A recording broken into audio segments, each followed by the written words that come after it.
राष्ट्रवादी काँग्रेस शरदचंद्रजी पवार पक्षाचे नेते शरद पवारांनी हर्षवर्धन पाटील यांना उमेदवारी दिल्याने आपासाहेब जगदाळे, प्रवीण माने, भरत शहा यांनी पक्षातून बंडखोरी केली होती। मात्र आता या बंडखोरीत देखील फूट पडली असून आपासाहेब जगदाळे यांनी प्रवीण मानेच्या भूमिकेला पाठिंबा नाही असं म्हणत येणाऱ्या 2 दिवसात मेळावा घेऊन लवकर आपण पाठिंबा जाहीर करणार आहोत। यामुळे आपासाहेब जगदाळे नेमका कोणाला पाठिंबा देतात याकडे इंदापूरकरांचे लक्ष लागून राहिले आहे। प्रथमतः शुभेच्छा देतो। उपस्थित असलेल्या पत्रकारांना सुद्धा दिवाळीच्या शुभेच्छा देतो।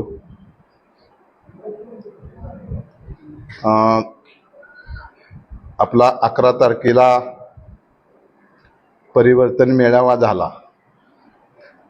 परिवर्तन मेळाव्यामध्ये आम्ही जाहीर केलं होतं की पक्षाची उमेदवारी जोपर्यंत जाहीर होत नाही तोपर्यंत आपण कोणत्याही प्रकारचा निर्णय त्या ठिकाणी घ्यायचा नाही। शेवटी आदरणीय पवारसाहेब, आदरणीय सुप्रियाताई सुळे यांच्यावरती आमचा पूर्ण विश्वास होता आणि आहे। आज त्यापूर्वी परिवर्तन मेळावा झाला। त्या मेळाव्यामध्ये आम्ही परिवर्तन मेळावा एकत्रितपणे घेतलेला होता।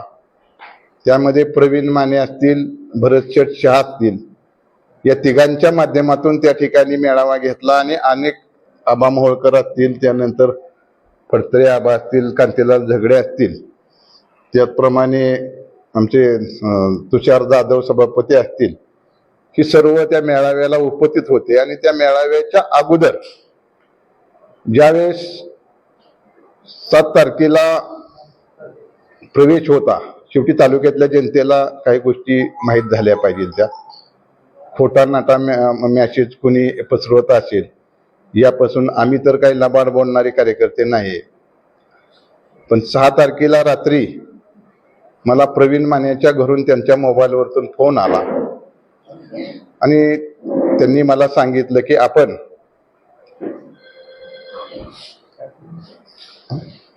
आपण 7 तारखेला होणाऱ्या प्रवेशाच्या कार्यक्रमाला जायचं नाही आणि आपण एकत्रित बसून पुढचा काय निर्णय असेल ते घेऊया। त्यानंतर काही गोष्टी मनामध्ये ठेवाव्या लागतात। त्यानंतर कधीतरी कुणी काय बोललं तर त्यावेळेस मी स्पष्टपणे त्या गोष्टीवरती बोलेल। परंतु लोकांच्या मनामध्ये परिवर्तन मेळावा झाला आणि त्यानंतर हा विस्फोट का झाला या गोष्टीचं सुद्धा लोकांना माहिती पाहिजे। 7 तारखेला सकाळी भरत शेठ त्या ठिकाणी आले होते, आबा फडतरे होते। त्यांनी सांगितलं की आपण पक्षाचा निर्णय अजून होयच आहे, पण जर पक्षाचा निर्णय झाल्यानंतर आपण दोघांचेही फॉर्म त्या ठिकाणी भरून ठेवूया।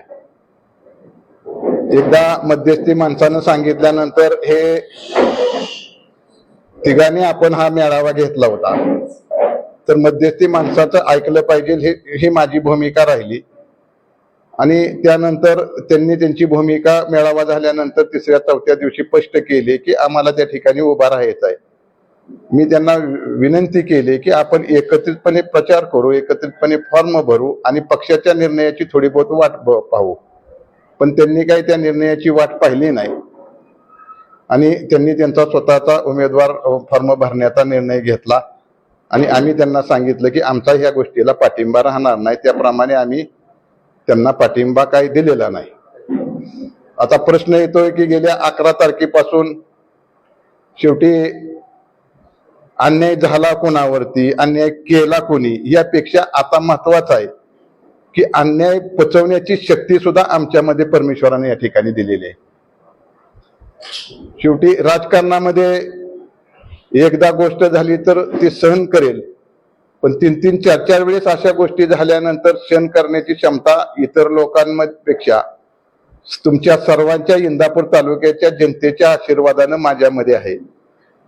आणि खऱ्या अर्थानं लोकांना खूप तळमळ वाटली। त्यामुळं 11 तारखेला लोकांनी आमच्या सर्वांवरती विश्वास ठेवून त्या ठिकाणी प्रचंड संख्येनं त्या मेळाव्याला त्या ठिकाणी उपस्थिती दावली। परंतु मी हुरळून गेलो नाही, माजून गेलो नाही, उतलो नाही। मी ठरवलं की जोपर्यंत पक्षाचा निर्णय येत नाही तोपर्यंत आपण कोणत्याही प्रकारचा निर्णय पुढे घ्यायचा नाही. त्यानंतरच्या तिसऱ्या दिवशी मी शेटपळगड या ठिकाणी गेलो होतो मेळावा झाल्यानंतर. खरं तर मला मेळाव्या दिवशीच त्या ठिकाणी सांगायचं होतं की आमच्या 5 जणांपैकी नाही कोणाला दिलं तरी चालेल, मला नाही दिलं तरी चालेल. त्या ठिकाणी लोकनेते आदरणीय ज्यांनी 50 वर्ष या इंदापूर तालुक्याची सेवा केली अशा भाऊंची कन्या पद्माताई यांना तिकिटाची मागणी तुमच्या माध्यमातून मी करू शकत नव्हतो. कारण मला 11 तारखेपासून 29 तारखेपर्यंत मीडियाला न येण्याचा माझा त्या ठिकाणी विषय होता. तर मीडिया समोर आलं तर तुम्ही आम्हाला उलटसुलट प्रश्न विचारले असते, म्हणून आम्ही त्या ठिकाणी मीडिया समोर आलो नाही.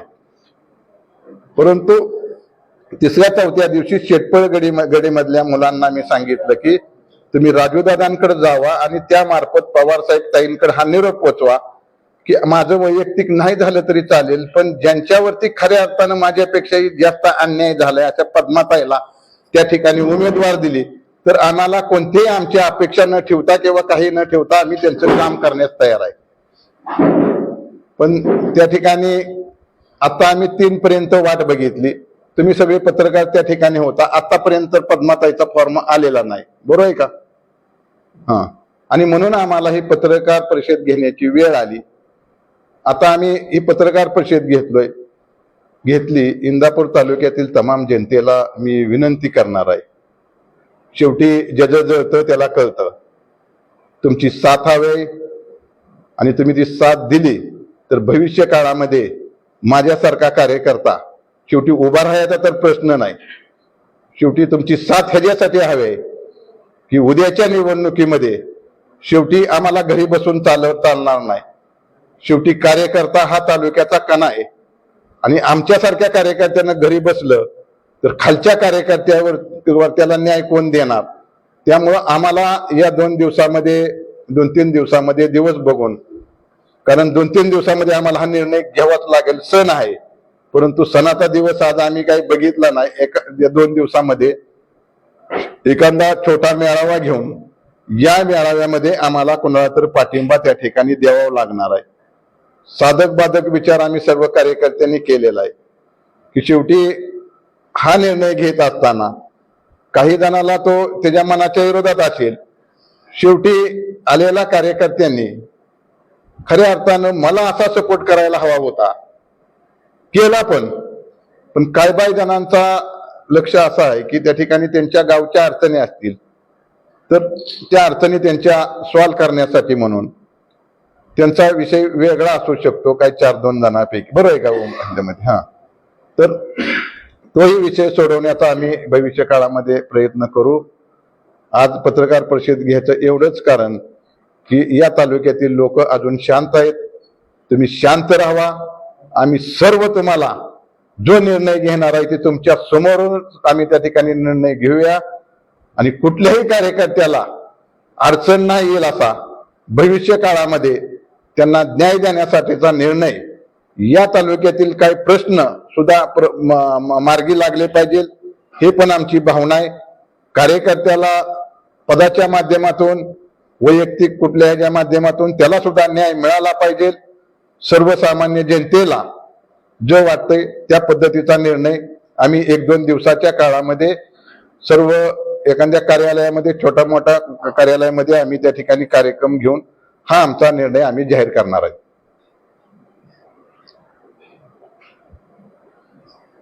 बरोबर आहे ना?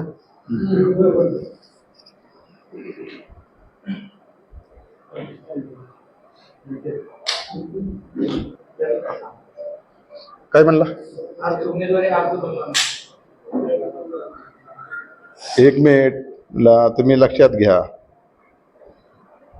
की माझ्यासारख्या कार्यकर्त्यावरती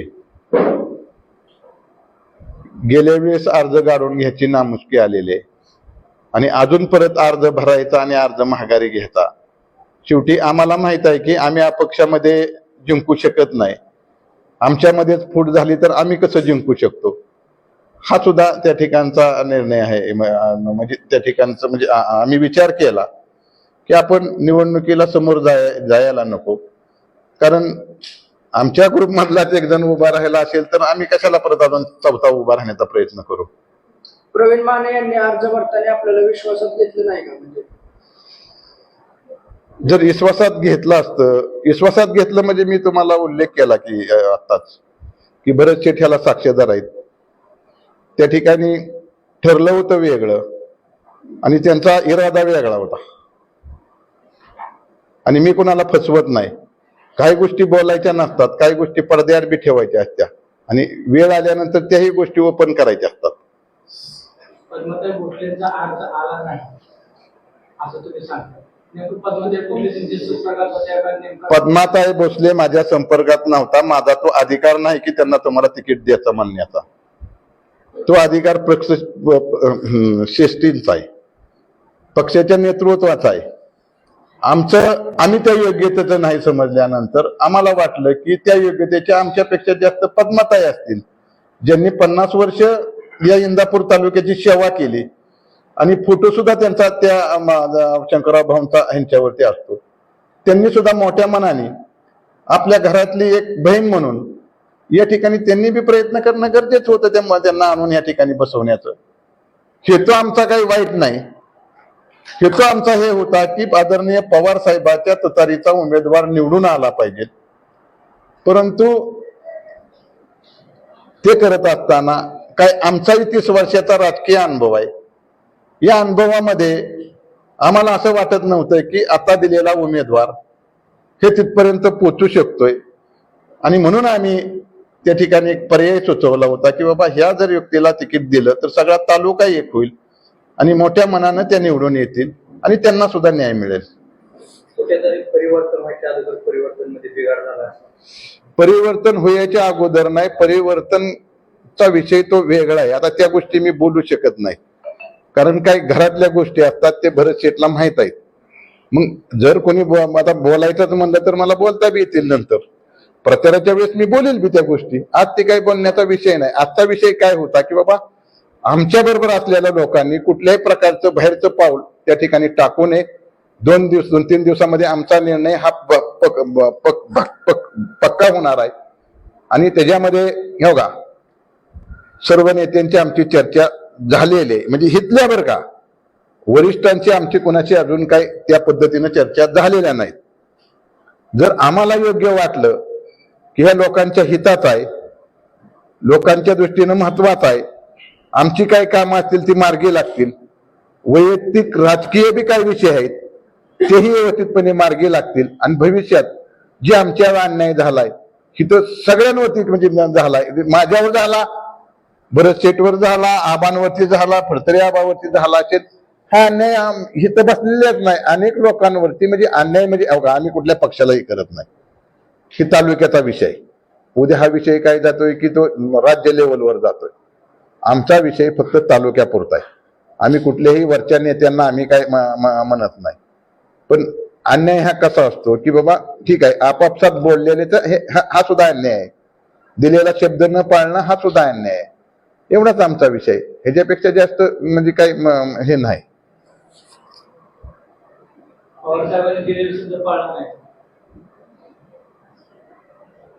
हे बघा बंद दाराच्या चर्चा आणि आपले आदरणीय नेते दुसऱ्यागत मी नाही की बाबा माझ्या मनामध्ये विठ्ठल आहे आणि विठ्ठलाला सोडायचं आणि लगेच दुसऱ्या दिवशी दुसरीकडे जायचं, ही माझ्या मनामध्ये असं काही भूमिका नाही.